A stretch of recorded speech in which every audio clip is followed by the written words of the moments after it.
안녕하세요. 오늘도 서연살롱을 찾아주셔서 감사합니다. 결혼 6년차, 행복한 가정을 꾸리고 있는 30대 중반 여자입니다. 어려운 일이 닥쳐봐야 누가 진짜 내 편인지 알 수 있다는 말이 있죠. 딱 저희 시댁을 두고 하는 말 같았어요. 고교 졸업을 앞두고 대학 진학을 위한 상담은 제 인생의 가장 큰 고민을 던져줬어요. 원하는 학교에 들어가기 위한 점수가 부족했냐고요? 아니요. 다행히도 수능 성적은 제가 원하던 학교 학과에 들어가기에 충분했어요. 제 걱정은 바로 저희 아빠였는데요.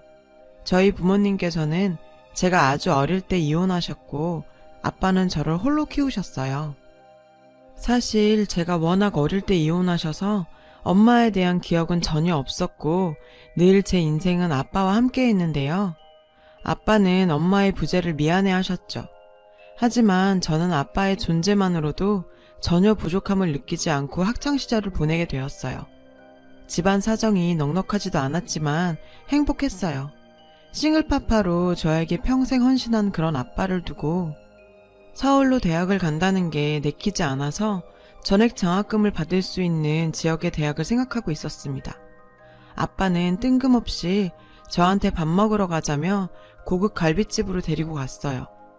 그곳에서 아빠와 처음으로 대학 진학에 대해 이야기하게 되었어요. 아빠, 나 이번에 전액 장학금 받고 우리 집 근처에 있는 대학 가려고. 내가 열심히 하면 서울이든 여기든 똑같아. 학비도 안 들고 서울에 월세도 엄청 비싸대. 우리 딸, 혹시 내 걱정 때문에 서울로 안 가는 거라면 그럴 필요 없어. 아빠 여기 친구들도 많아서 걱정 없고. 그리고 내가 우리 딸 대학 보내려고 어렸을 때부터 모아둔 돈도 있으니 그런 걱정하지 말고 네가 원하던 대학으로 원서 내.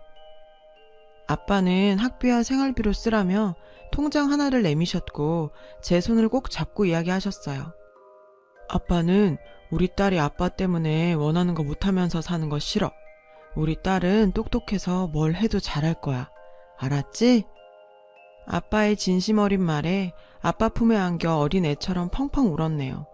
저는 아빠의 지지 덕에 서울에 있는 학교에 지원했고 당당하게 합격했어요. 제 나이 20, 대학 입학을 위해 난생 처음으로 고향을 떠나 서울로 오게 되었죠. 아빠의 기대에 어긋날 수 없었던 저는 다들 놀고 즐기는 1학년 때부터 도서관에서 살다시피 할 정도로 열심히 공부했어요. 그러다 보니 캠퍼스의 낭만은 저에게는 남의 이야기일 뿐이었어요.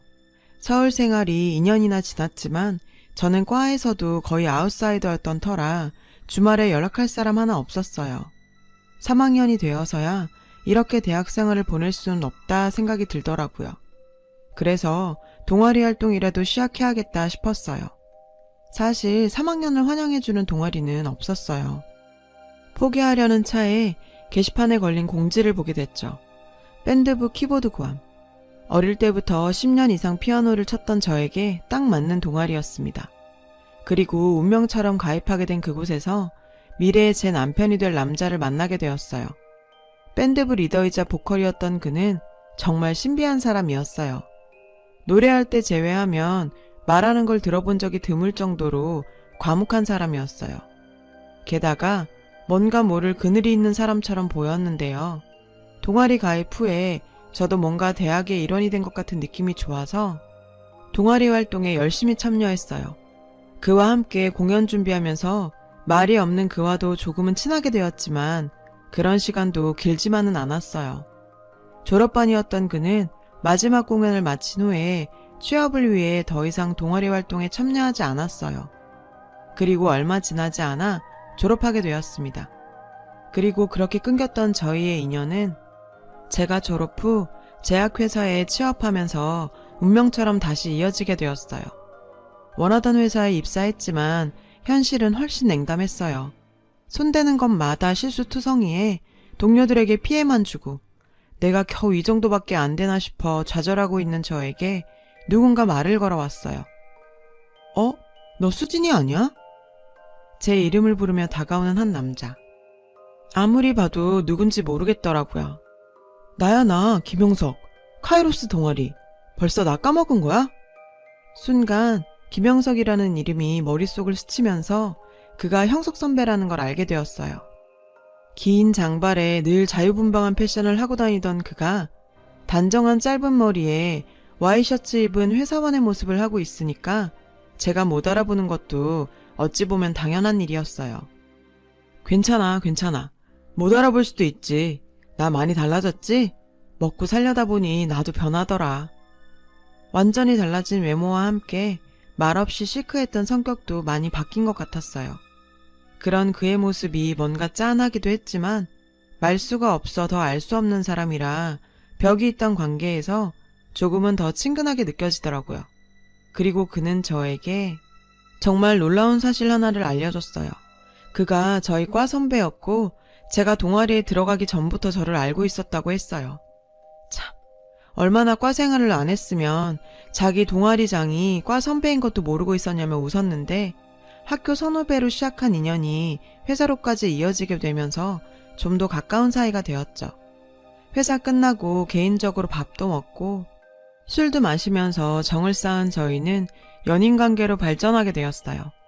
그렇게 2년간 회사 안에서 비밀스러운 연애를 즐기던 저희는 제 28번째 생일날 그의 프로포즈로 결혼 약속을 했습니다. 결혼 허락차 각자의 집을 방문하게 되었어요. 저희 아빠는 허락 같은 게 왜 필요하냐시며 그를 환영해줬어요. 그리고 그의 집을 방문했죠. 집안이 뭔가 무겁고 이상한 느낌이 있었어요. 그게 단지 느낌만은 아니라는 걸 곧 알게 되었습니다. 예비 시모께서는 시아버지에 비해 어려도 너무 어려 보였어요. 저녁을 먹는 내내 그는 어머니에게 한마디도 하지 않더라고요. 무거운 분위기 속에 예비 시부모님과 처음 만남을 마친 후 그는 저에게 본인의 집안 이야기를 해줬습니다. 사실 아까 그 여자분 내 친모가 아니야. 친엄마는 나 어릴 때 사고로 돌아가셨어. 시아버지께서는 아내를 잃은 후 내내 힘든 시간을 보내시다가 6, 7년 전쯤 등산 모임에서 만나게 된 여자분과 함께 살림을 차리셨다고 했는데 남편은 새엄마가 된 그녀가 마음에 들지는 않았대요. 아버지께서 다시 기운 차리시고 살아가시는 모습에 그저 받아들이기로 했다고 하더라고요. 남편의 이야기를 듣고 나니 남편의 첫 인상에서 뭔가 그늘이 느껴졌던 이유를 알 것만 같았는데 동시에 저와 같은 아픔이 있는 그에게 더 큰 동질감을 느끼게 된 계기가 되었죠. 그리고 결혼 후 저도 남편이 왜 이리도 새엄마를 마음에 들지 않아 했는지 점차 알아가게 되었어요. 그 사람은 시아버지가 있을 때는 천사 같은 새엄마이자 시어머니 노릇을 했는데 시아버지만 없으면 완전히 다른 사람이 되곤 했어요. 시아버지 생신날 오랜만에 시댁에서 함께 밥을 먹게 되었는데 그날도 남편은 뭔가 기분이 좋지 않아 보였죠. 시아버지와 함께하는 식사 자리에서 역시나 저희에게 살갑게 구는 시어머니셨는데 우리 형석이 많이 먹으렴. 우리 애기도 많이 먹으렴. 남편은 아무 대답도 하지 않았고 그 모습에 아버님께서는 버럭 화를 내셨는데요. 형석아, 넌 10년이 지나도 어찌 변하질 않는구나. 사람 말을 하면 대답을 해야지. 남편은 그저 묵묵히 밥을 먹을 뿐이었죠. 여보, 괜찮아요. 애 혼내지 마세요. 억지로 그게 되겠어요? 10년이 안 되면 20년 노력하면 되죠. 역시나 시아버지 앞에서는 그저 천사표 시어머니시더라고요. 화가 나신 아버님께서는 주방을 나가버리셨는데요. 그때부터 시어머니의 완벽히 다른 얼굴이 드러났어요. 얘야, 넌 네 남편이 그런다고 너까지 대답을 안 하니? 네 남편이 나 개무시한다고 너도 나 무시하는 거야? 그래? 아버지의 행복을 위해 지금도 꾹 참고 있는 남편은 마치 늘 당하던 것인 양 흘려들었어요. 남편의 그런 모습에 시어머니의 불똥은 늘 저로 향하게 되었어요. 결혼 2년 만에 아이를 가진 저는 출산을 위해 휴직을 하게 되었습니다. 그때부터 시어머니의 괴롭힘이 시작되었죠. 변호사셨던 시아버지는 늘 재판 준비로 바쁘셨던 터라 집에는 시어머니만 계셨고 이런저런 핑계를 대가면서 저를 집으로 불러들이더라고요. 얘야, 너는 여자애가 돼서 김치도 하나 못 담그니? 친정엄마가 없으니 이런 거 하나도 못 배웠지. 아니 어머님, 아무리 그래도 말씀이 좀... 뭐라고? 너 시애미한테 대드는 거니? 지금 나 무시하는 거니? 일부러 저에게 시비 걸듯 공격하는 시어머니는 무슨 말만 하면 자기를 무시하는 거냐며 소리치셨어요. 그런 일이 있고 나면 도대체 시아버지께 어떻게 말했는지 몰라도 시아버지의 꾸지람이 이어졌는데요. 애기야, 아무리 그래도 네 시엠이다. 너도 지킬 건 지켜다오. 시아버지의 호통 앞에 저는 그저 시어머니께 사과드릴 수밖에 없었죠. 시어머니는 시아버지 뒤에 숨어서 저를 보며 조소를 날리고 있었고요. 그 모습에 정말 스트레스가 날로 쌓여만 갔고 극심한 스트레스로 인해 뱃속의 아기까지 위험한 상황에 놓이게 되었어요. 뒤늦게 상황을 알게 된 남편은 자신이 전부 해결하겠다며 저와 함께 시어머니를 찾아갔어요. 도대체 왜 그러시는 겁니까? 왜 제 차를 자꾸 괴롭히는 겁니까? 예, 내가 언제 네 차를 괴롭혔니? 시어미가 며느리한테 일 좀 시키는 게 괴롭히는 거니? 남편은 뭔가 결심한 듯 단호하게 말했어요. 나 당신이 숨겨놓은 아들 있는 거 다 알아. 그저 아버지가 행복해 하셔서 아무 말 안 하고 넘어갔는데 내 여자까지 건드리면 나도 더 이상 안 참아. 그 순간 시아버지께서 집으로 들어오셨고 시어머니는 마치 핍박받는 새엄마의 빙이 된 듯 하더라고요. 나는 그저 너희랑 잘 지내려고 좋은 시어미가 되고 싶어서 그런 건데. 시어머니의 눈물 뚝뚝 흘리시는 모습에 시아버지께서는 소리를 버럭 지르셨고 저희를 쫓아내셨죠. 형서가, 내가 널 그렇게 키웠니? 아무리 그래도 나랑 같이 살고 있는 사람한테 이렇게 모질게 굴 수 있는 거니? 꼴도 보기 싫다. 남편과 저는 아버님에게 거의 쫓겨나듯 집에서 나오게 되었고 그 후로 시댁에 갈 수가 없었어요. 그리고 1년 만에 듣게 된 소식은 시아버지가 암 판정을 받았다는 소식이었습니다. 남편과 급하게 아버님 댁을 찾아갔어요. 그곳에서 충격적인 장면을 목격하게 되었습니다. 아유, 우리 현수 고생 많았다. 이제 곧 저 노인네 죽으면 이 집에서 엄마랑 같이 살면 돼. 조금만 더 참으면. 집안에는 시어머니와 고등학생쯤 돼 보이는 남자아이가 웃으면서 대화하고 있었는데요. 남편이 그렇게 화가 난 모습은 정말 처음 보는 듯 했어요. 아버지가 왜 죽어? 그리고 누구 맘대로 너희가 이 집에서 살아? 남편의 갑작스러운 등장에 시어머니는 상당히 놀란 눈치였고 자기 친아들을 등 뒤로 숨기더라고요. 뭐라는 거니? 너희가 여길 왜 와? 누구 맘대로 왜 여길 들어와? 저 영감 너희 때문에 암 걸린 거야. 니들이 속 썩여서. 그리고 말은 바로 해야지. 네 아버지 죽으면 이 집 내 거야. 평소 시아버지 앞에서는 그렇게 잘할 수 없던 시어머니는 이제 그 더러운 가면을 쓰지 않기로 했는지 노골적으로 아버님이 돌아가시길 바라는 듯 보였어요. 당신, 아버지가 이거 알면 가만히 있을 것 같아? 그동안 너 같은 여자라도 우리 아버지 행복하게 해줄 수 있다면 그만이라고 생각해서 참아왔는데 더 이상 못 참아. 네가 못 참으면 어떡할 건데? 네 아버지 다 늙어 암까지 걸려서 골골하고 있는데? 정신도 없는 양반이 뭘 하겠어. 말하려면 해봐. 지금도 정신 못 차리고 자고 있을걸? 정말 듣고 있자니 악마가 따로 없었어요. 남편은 손까지 부들부들 떨면서 방문을 여는 순간 그 자리에 있던 모든 사람이 순간 움직일 수가 없었습니다. 시아버지께서는 방문 앞에 서 계셨고 저희의 대화를 모두 듣고 계셨어요. 시아버지의 모습을 보자 그 여자는 또 연기를 시작했는데요. 여보, 애들이 또 나를 이렇게 모함하고 업신여기네요. 당신 병간호한다고 매일 이렇게 가슴 졸이면서 지냈는데. 시아버지께서는 모든 걸 체념한 듯 담담하게 말씀하셨습니다. 내가 당신 전남편 사이에 아들 있는 거 모를 줄 알았어? 당신이 말만 하면 그 아이까지 거둘 생각이었는데 넌 끝까지 말 안 하더라. 결국 내가 죽으면 내 재산 가지겠다는 생각이었니? 여보, 아니야. 오해야. 얘는 내 조카야, 조카. 대답해봐, 현수야. 정말 밑바닥이 어디까지인지도 모를 그 여자는 멘탈이 터졌는지 결국 막말을 쏟아내더라고요. 참 다 늙은 남자랑 살아줬더니 어이가 없어서. 양심도 없지. 내가 당신 암수발까지 해야 된다는 거야. 뭐야. 모르겠고 법적으로 해. 결국 당신 수발한 것도 나라고. 이혼하면 당신 재산 반은 내놔야 해. 그거 알아? 이혼 전문 변호사인 아버님 앞에서 법으로 하자는 그 여자에게 시아버지는 진짜 법적으로 대해주셨어요.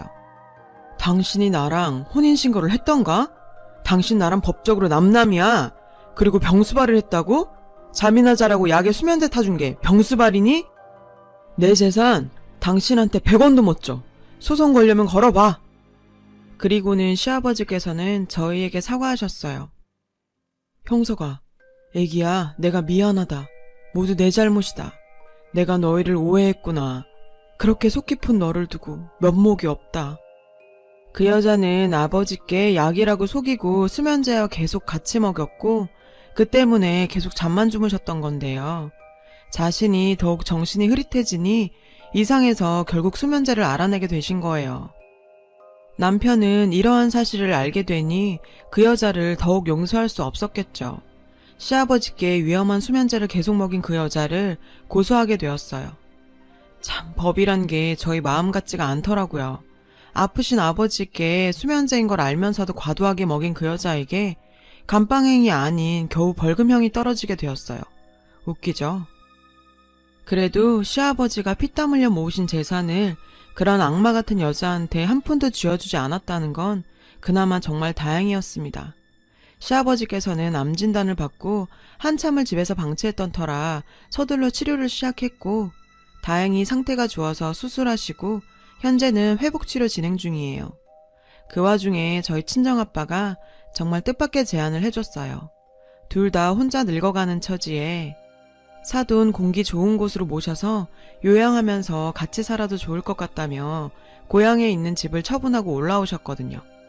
시아버지께서 공기 좋은 곳을 원하시기도 하고 몸 상태도 그런 곳에 사시는 게 맞는데 맞벌이 부부에 아이까지 있다 보니 시골로 내려가는 건 무리여서 시아버지를 요양원으로 모셔야 하나 걱정 많이 했었어요. 모두의 상의 끝에 경기도에 작은 전원주택을 구해 양가 아버지를 모시게 되었죠. 거리가 가까워 저희가 반찬도 해다 드리고 들러보기도 좋고요. 사돈끼리 저러기도 쉽지 않은데 서로 형님 동생 하면서 친구처럼 잘 지내고 계시네요.